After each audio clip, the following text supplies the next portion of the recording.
যে অন্নপূর্ণা যোজনা, এখানে আমরা নতুন করে ফর্ম দিয়ে নথিভুক্ত করার কাজ শুরু করেছি। তার কারণ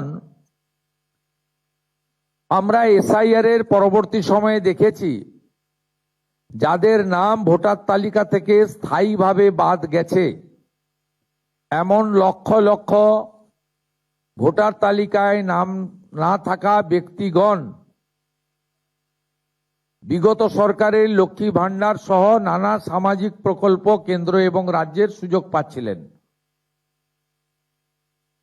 এবং আমরা যারা সচেতন নাগরিক, আইন মানা মানুষ, দেশের সংবিধান, আইন, সরকারি অর্থের সঠিক প্রয়োগ আমরা আশা করি এবং এটাই আমাদের দেশের আইন। আমরা কেউ চাইব না যে একজন অভারতীয় তার অ্যাকাউন্টে সরকারের অর্থ প্রবেশ করুক। এক্ষেত্রে খুব পরিষ্কারভাবে বলে রাখা দরকার আছে, যাদের বিচারাধীন ছিল এবং পরবর্তীকালে তারা ট্রাইব্যুনালে আবেদন করেছেন, তাদেরকে আমরা স্থায়ীভাবে ভোটার তালিকা থেকে নাম বাদ গেছে এই পর্যায়ে ধরছি না। বাংলাদেশ থেকে ধর্মীয় উৎপীড়নের কারণে যে হিন্দু শরণার্থীরা প্রাণ বাঁচাতে পশ্চিমবঙ্গে এসেছেন, যারা 1,21,000 সিএ তে আবেদন করেছেন, যাদের মধ্যে 19,000 সার্টিফিকেট পেয়েছেন, আরো যারা সিএ তে আবেদন করার উপযুক্ত আছেন, তাদেরকেও স্থায়ীভাবে নাম বাতিল তালিকায় আমরা ধরছি না।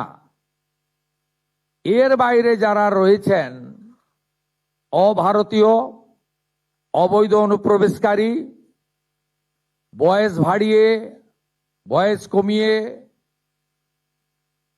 অথবা মহিলাদের জন্য অর্থনৈতিক সুরক্ষা স্কিমকে বিগত দিনে দুর্নীতির আশ্রয় নিয়ে বিগত যারা শাসক ছিলেন, যারা জনগণের দ্বারা প্রত্যাখ্যাত হয়েছেন, তাদের আশীর্বাদে পুরুষরা যে ধরনের বিগত লক্ষ্মী ভান্ডারের সুযোগ পাচ্ছিলেন, আমাদের এই স্বচ্ছতার সঙ্গে যে ফর্ম ফিল আপ এবং ভেরিফিকেশনে তারা সুযোগ পাচ্ছেন না, পাবেন না, পাওয়া উচিত নয়।